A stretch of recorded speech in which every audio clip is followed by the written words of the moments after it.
Have you ever had a major injury that changed your life? Well, today I want to share a personal story of mine of my biggest injury ever, and I'm still actually dealing with the effects of it today. I want to share it with you because I think these things are good to talk about. Maybe you're going through an injury personally, and I know I have, and it shaped me a lot physically, mentally, spiritually. So that's what we're going to talk about in today's video.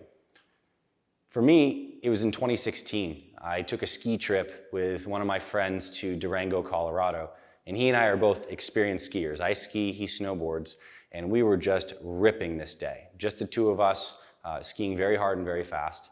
And a little bit later in the day, I'm skiing by myself at this point, and I'm skiing down this hill, and there's a point in this run where it's like a pretty steep slope. Certainly something you can ski, but what I was trying to do is ski really fast and actually do a little jump off it, so I launched into the air.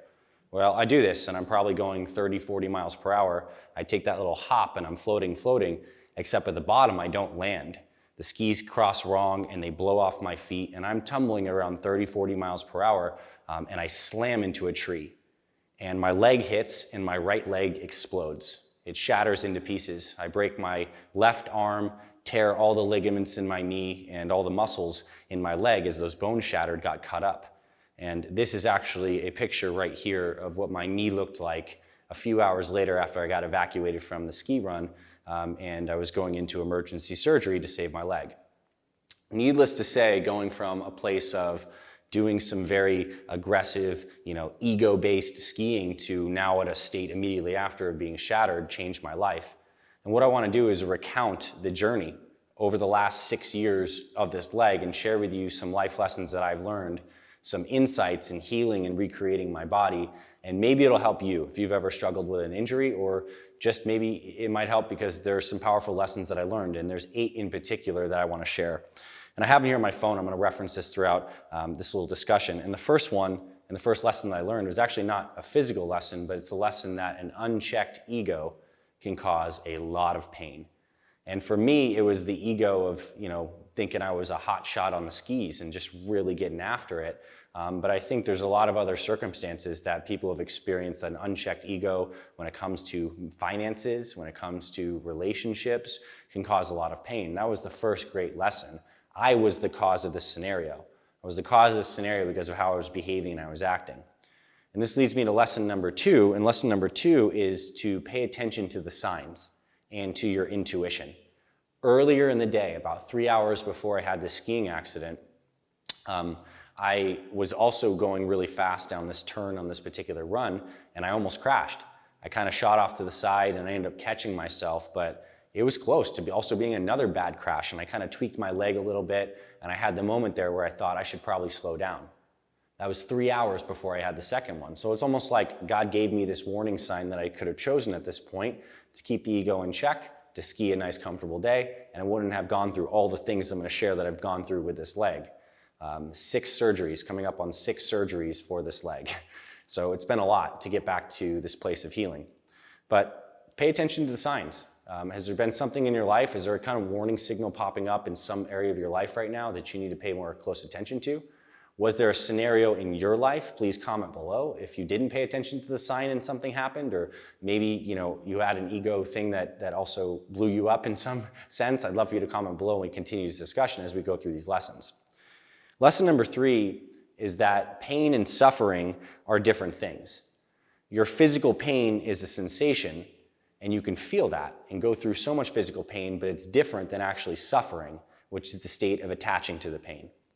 So I'm getting evacuated off of the run by ski patrol, and they were telling me that they was probably going to have to amputate my leg because it was so swollen from all the trauma and the impact, and they were worried that those sharp bones were going to cut my femoral artery, the big artery that supplies the whole leg. And if that happens, I would bleed out. So they were really concerned about this. So they're taking me down the ski hill, and we may have some photos and videos that we put up here in this discussion that you can see some of the footage of that. And immediately I'm feeling tremendous amounts of pain.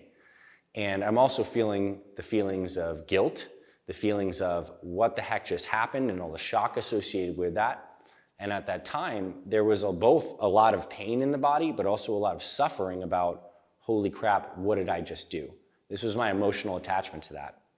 I go into surgery. I have 2 surgeries where they basically put a titanium rod into my leg and a bunch of screws. There wasn't much to grab onto, but they put it in there, and the surgeon said that the bone's just kind of going to form this huge callus and heal around this rod, and it's probably going to take a year before you can kind of walk again. So that was, basically the prognosis after surgery. Those surgeries went well, and I ended up flying home. And over the course of beginning to recover from this first leg incident, I'm in pain every single day, tremendous amounts of pain. And what I learned is to adopt a more meditative state of mind, where I'm able to observe the sensation of pain in my body without attaching to it. And to get to that point of mind and that state of mind required practice, but pain is a great teacher. It's sometimes in our bodies can be ever present all the time. It gives us something to observe and to feel without attaching to. So there was certainly a bunch of spiritual development that happened on the basis of feeling that pain and sensation. But to get there, it also required me to forgive myself, and to come into complete acceptance of the situation, not wanting it to be any different than it was, because this is how it is. And I think once you get there, you can live your life regardless of the circumstances in a very relaxed and flowing manner. And I was able to achieve that over several months of really sitting with this experience. And also at the same time, receiving so much love, kindness, and support from friends and family, because I got home with a broken arm, shattered leg, in a wheelchair for several months, and then having to learn how to walk again. So that was lesson number 3. Pain and suffering are 2 different things. Lesson number 4, so many things are out of our control in life that I believe optimism and trust is the best way, at least for me. There are scenarios like things happen, they're out of our control, and I guess we can choose to have a state of mind that is accepting, positive, and just trusting that this is all kind of unfolding for our benefit and our growth. And there's another state of mind you can take, which is kind of like a victim state of mind, where you feel like you're at the effect of all this. Why did this happen to me? I don't like this. I want to reject this. And that's the path of suffering. Like I played around in that for a little bit and realized that was not for me, so let's shift over here. But I'll say that mindset that this leg experience helped me cultivate has translated into how I approach almost all things in my life now. I believe in the goodness of people, of myself, and I want to operate in a way that is optimistic and trying just to add more, and also trusting that even if things seem hard or scary on the surface, that in the long run, this is all working for our growth. That doesn't mean the circumstances are always going to match what we might necessarily desire at the time, but when we zoom out on the totality of our lives, if we're operating from this framework, that things do work out. And I'd be curious if this perspective is something that resonates with you. Please comment below and share. I'd love for this video to actually have a lot of comments and a lot of sharing, because these are some foundational life experiences. I know there's a lot of wisdom that you have in your life that I would certainly love to read. Next lesson, lesson number 5, is that the body can heal if given enough time and proper inputs. So I go home from these surgeries, and at this point my life's completely changed. I moved back in with my parents so they can also help take care of me and tend to me, because my body is so broken. And I go to work on focusing on my rehab every single day, rebuilding my strength and working on the small things every day. And given about 90 days, I was able to start getting up and walking around with a cane. And then in more time, I was able to eventually start walking completely. And then 3 years after that injury, I was able to start, doing heavy strength training again, and deadlifting and squatting. And I will tell you this, my leg has never been the same as it was before the injury. There's always been, some amount of change, and I'll get into the back half of the story in just a second, as it relates to the subsequent surgeries. But the body can heal. And if you're struggling with something right now, just keep the faith that you can regenerate and focus on the inputs. Focus on great nutrition. Focus on great supplementation. Focus on getting the right kinds of therapies that will help you, and keep the faith. With enough time and the right inputs, the body can heal, regenerate, even into old age. Certainly it gets harder, the recovery capacity goes down, but if you keep the faith in regeneration that you can, you don't have to allow the weakness to creep into the mind where you start to accept that this is what you must deal with for the rest of your life. That could be the case, but there's also a lot of stories, mine and many other people included, where you can make phenomenal healing. Now, the next lesson is that surgery and certain therapies are sometimes the answer to get out of pain. As I was working on regrowing this leg after the shatter, I got a lot of different kinds of injection therapies. Here where I live in Arizona, there are a lot of doctors who do regenerative injections using things like PRP, which is platelet-rich plasma. They basically take your blood, they spin it down and isolate those growth factors and inject it into the leg. You can kind of think of it like a stem cell type therapy because you're giving these signals, the body's healing signals into the area to create a healing response. Well, I would get those injections basically every other month just to give a stimulus to get that bone to start to heal and regenerate.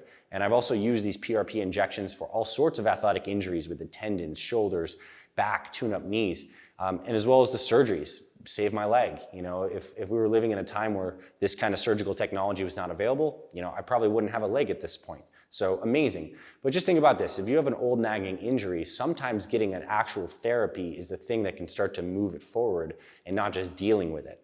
And when you're looking at improving an area of your body and the pain, I think obviously therapies are consideration. I would also say do a ton of soft tissue work around that area. If you have a tight and painful shoulder, and you're not rolling out that shoulder and working on all those muscles and loosening the areas with a foam roller or lacrosse ball and stretching all the time, you're doing yourself a disservice. We got to totally work on the area. I was doing a lot of massage, acupuncture on the knee, different kinds of things to increase blood flow. You know, I tore basically most of the ligaments in my knee during that accident too, so I was getting injections into those ligaments to help regenerate them, massaging them, doing the physical therapy. So therapies can help move the needle on this.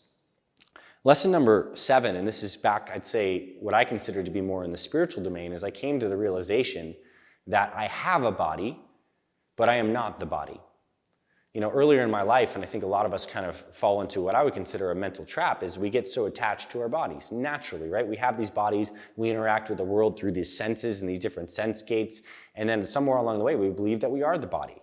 Well, when my body shattered and broke this badly, I realized that I am still the one experiencing this. The body has dramatically changed. I have a body, but I'm not the body. I'm the observer of the body, the controller of the body, but I'm not attached necessarily to the body.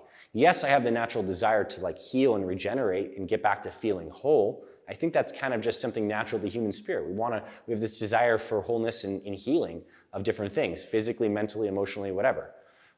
But you realize that you're also the one experiencing all this, and you're not necessarily the body. And when there's that little bit of space, it creates a tremendous amount of peace, where your body can change dramatically. As age, I don't need to tell you this, you're probably experiencing yourself. The joints get stiffer, hair gets grayer, skin gets less hydrated. This is the trajectory of these bodies, and you are the one observing all of these different stages. And when you have that level of attachment, you can love the stage that your body's at with more grace, and you don't have to have resistance to any of the changes that make. And the final lesson I'll say is that all challenges are opportunities for growth and the greater experience of truth. And for me, this has been one of the most eye-opening experiences possible, and I've alluded to a couple different characteristics. And to get into a little bit less, I want to share the back half of the story, is after several years, I was able to heal my leg, about 4 or 5 years to get it to a point where it was great. I was able to deadlift heavy and run and do all the things I loved. Except my leg, due to all the trauma, had healed up short. My right leg was about an inch or so shorter than my left leg. And if you've had a short leg, then you'll understand, you know, the gap difference causes some problems. Or if you don't, you can even imagine. Imagine having one shorter leg than the other. Your hips are always off, which cause your shoulders and your neck to be off, and it can create a lot of pain. Well, what I would do is wear a lift on one side, have to get big shoes and wear a lift every day on one side to get my pelvis kind of even. And after a series of years of going through this and having the pain, I decided to actually get a surgery to lengthen my leg, to get it back to the original length. And I went through that surgery last year. I went down to Florida, where there's a group of orthopedic specialists it's called the Paley Institute. And what they do is they help lengthen limbs. So they took that old rod out from the original surgery. They put a new rod in that has a magnet in it, and then they cut the bone. And then I stayed down in Florida for 8 weeks, and every day I would use this magnetic device, put it on the leg, and this magnetic device would rotate a magnet, which would cause the rod in my leg to lengthen and telescope out very slowly. So over the course of around 8 weeks with daily physical therapy and lengthening, I was able to get this leg in even length with the other one, and then came home and had a new rehab, because they obviously broke my leg in the process of that, and all the tissues have stretched. But now I'm sitting right here in front of you, kind of on like the tip of the spear of this 6-year journey. I have even length legs, but I have still a lot of metal and hardware in here that I'm actually going down to Florida to get out next week. So that's what really, part of the inspiration for this video is I'm going to surgery next week. And I also want to explain too, if you've been watching this channel for some time, particularly for many years when we were really publishing a lot of videos and content in 2018, 2019 on fitness stuff. If you haven't seen as much of the fitness stuff with me on camera, it's because I've been going through a lot of this leg stuff. And I'm really excited and hopeful for a good surgery next week to heal this, and then in about a year or so get back to like more vigorous athletic activity. This experience has certainly taught me patience, and I appreciate you listening to this story, and I hope you found some kind of value and insight from this. And I imagine just because we're humans, we're going through the shared experiences, we have bodies, that you've gone through something pretty tremendous too, whether it's a body thing or a mind emotion thing. I'd love for you to share it below. I'd love to hear your story of triumph, some of your lessons learned. We're here to share. I believe we're here to both go through these experiences personally, grow from them, and then share them with others, because the sharing feels good for ourselves personally, but also because it benefits one another. So thank you. Hope you enjoy this. It's been a heck of a ride, and I'm happy to be here with you, and I'm really grateful that you watch these videos, you're subscribed and checking out our Fit Father and Fit Mother Project YouTube channels. We have so much more work and support to do in these channels to help you live longer, stronger, and healthier. And for me, that is a holistic approach. Nutrition, exercise, recovery, sleep, mindset, heart set, all of this stuff. If you're watching this and you feel like-minded and resonate with that, continue hanging out with us. Thanks for being here, my friend. I appreciate you so much. I'll talk to you soon. Hey there, my friend, it's Dr. A. Thanks for checking out today's video. I hope you found it valuable. Here at the Fit Father Project, my team and I are on a mission to help busy guys, particularly men in their 40s, 50s, and 60s, lose weight, build muscle, and get healthy for themselves and their families. So I'm super grateful you're here. When you subscribe to our Fit Father Project YouTube channel, you're gonna get instant access to over 500 different videos that cover nutrition, workouts for fat loss and muscle building, mindset, supplementation, all the important things you wanna know about. So I wanna invite you to subscribe. You get notified when we publish new videos every single week. Also, if you want some direct help with your health and fitness, I invite you to scroll below in the description and click on the links for our free meal plans and free workouts. We have versions for both fat loss and muscle building. We'll send them straight to your email. We'll be able to help you see really amazing results this week. And of course, you can also visit our website, fitfatherproject.com. There's gonna be forms where you can actually get in contact with me and my team. Tell us about what's going on with your health and fitness. We'll be happy to serve you. Thanks for being here, my friend. I'll see you around the channel, and I'll talk to you very soon.